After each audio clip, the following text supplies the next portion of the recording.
Okay, we're going to do a shortcut method for finding limiting reactants, excess reactants, and also calculating how much is left over.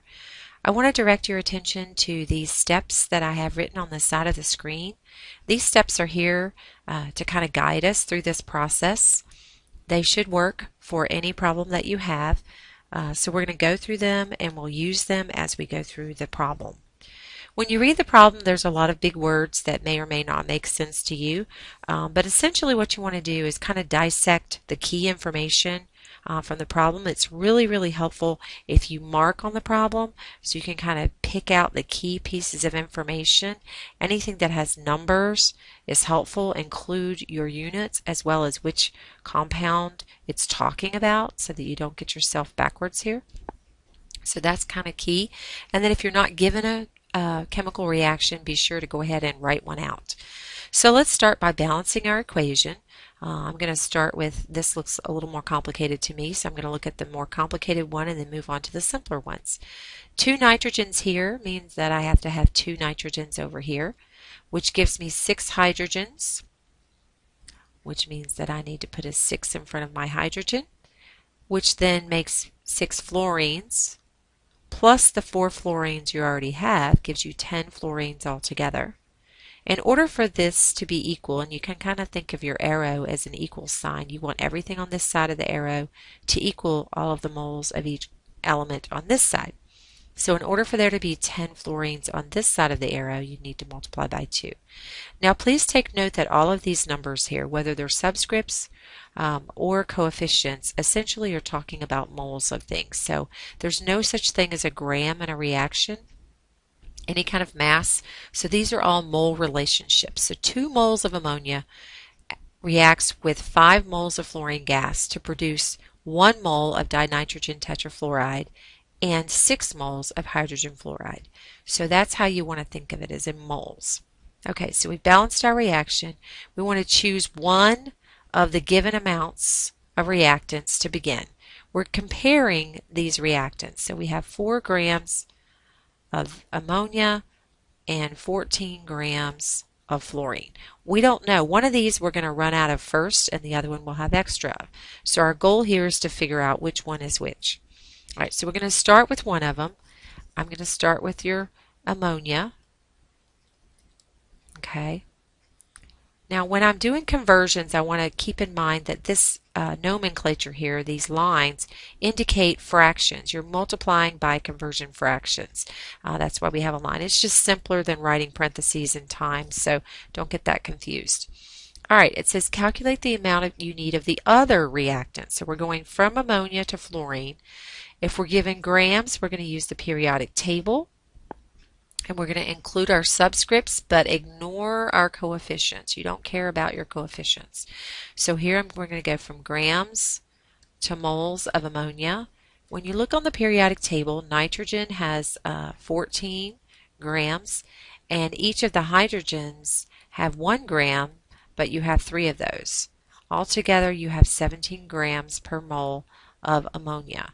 So we're going to put the number 17 here. As we go, we want to go ahead and cross out our units so that we can make sure that we're on the right track.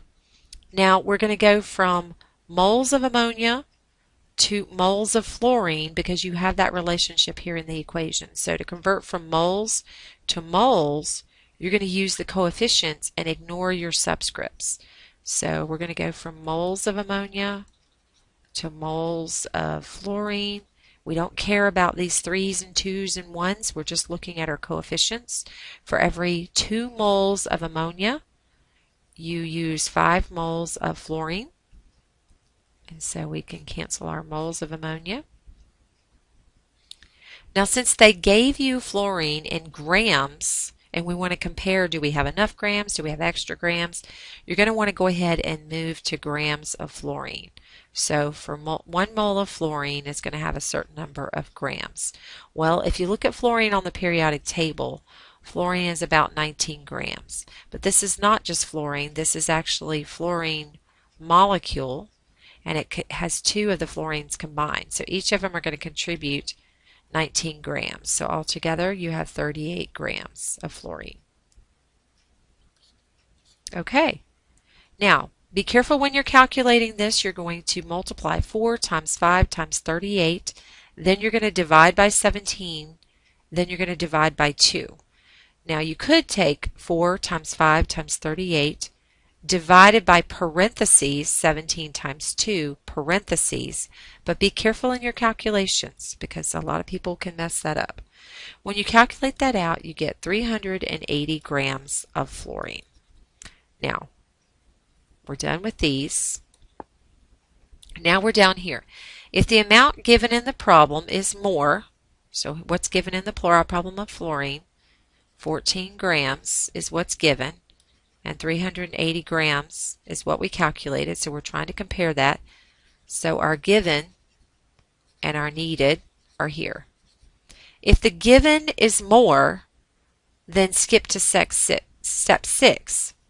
The given looks like less to me, so we've got to move on to this. If the amount given in the problem is less, then you're limited by this reactant, and you got to go back and go up to step 2 and start all over with the other reactant. So we found our limiting reactant. Our limiting reactant is fluorine. We don't have enough. We need 380. We only have 14. So we found our limiting reactant. So now we kind of have to do this whole process again, but starting with the other reactant. Doesn't seem like much of a shortcut, but it kind of can be. Okay, so we're going to start with 14 grams of fluorine because we're going to limit by that, be limited. Okay, and again, we're going to use our periodic table. Grams per mole. We already decided there's 38 grams of fluorine in a mole of fluorine gas. And then now we need the relationship between the moles of fluorine to the moles of ammonia, because those are the ones we're comparing. In our periodic or in our equation, we have 5 moles of ammonia make 2 moles, 5 moles of fluorine make 2 moles of ammonia.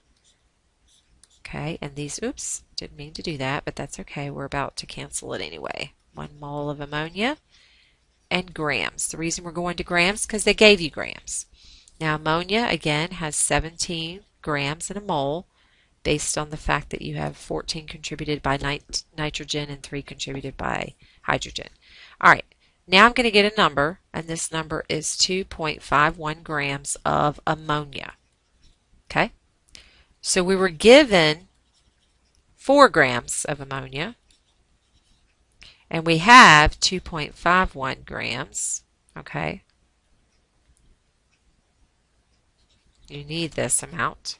This is how much you're given. The given is greater. So when we go back over here, okay, we went through the second time. We went back up to step 2. We chose the new one. We calculated this. It's the amount in the problem is more than what you calculated. Yes, you have more than what you need. Okay, I can skip to step 6. To obtain the amount of leftover, subtract the given from the needed. So you just say 4 minus 2.51 equals 1.49 grams left over. So you've just calculated your leftover. Since our limiting reactant is fluorine, our excess reactant must be ammonia. So we've calculated all of the answers that it asked us. Okay, let's try another one. Okay, in this state, or in this problem, we're going to do the same thing. These are the same steps. First, we're going to balance our reaction. There's 8 sulfurs, so I need 8 sulfurs. 4 times 2 makes 8. Now I have 8 chlorines. 4 times 2 is 8 chlorines. Now I'm balanced. Choose one of the given amounts. Let's see, 32 grams of sulfur, 71 grams of chlorine. Okay, I put them underneath what they are. They want to know the limiting reagent, excess, and leftover. So we can do that. Let's start with sulfur. 32 grams of sulfur. I'm going to go ahead and go from grams. I was given grams, so I'm going to use the periodic table to get to moles. And the periodic table is all about 1 mole. Okay. If you look on the periodic table, it's going to have 32 grams for sulfur, but look, you've got 8 of them.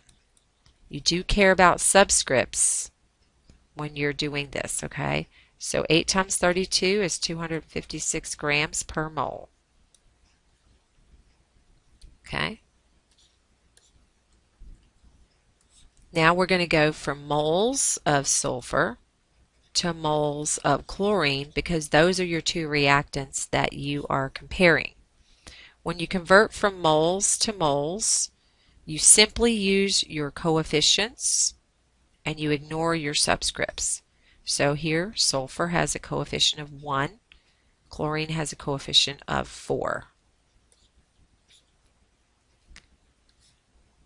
Now we're going to go from moles of chlorine to grams of chlorine because you were given grams of chlorine, so that's what you need to worry about. Now chlorine, if you look on the periodic table, has 35.453 grams. You multiply it by 2 because we do care about subscripts when we're looking at the periodic table, and that is about 71 grams.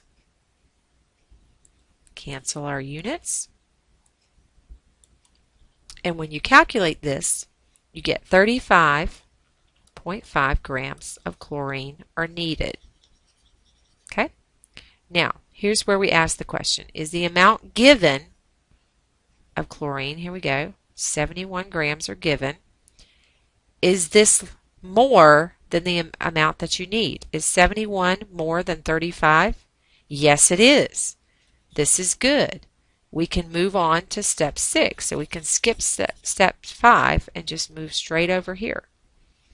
So to obtain the amount left over, take the given minus calculated. So 71 minus 35.5 equals 35.5 grams of chlorine left over.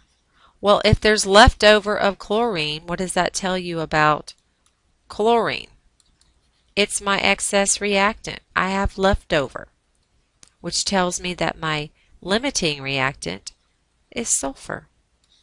So I have answered all of the questions.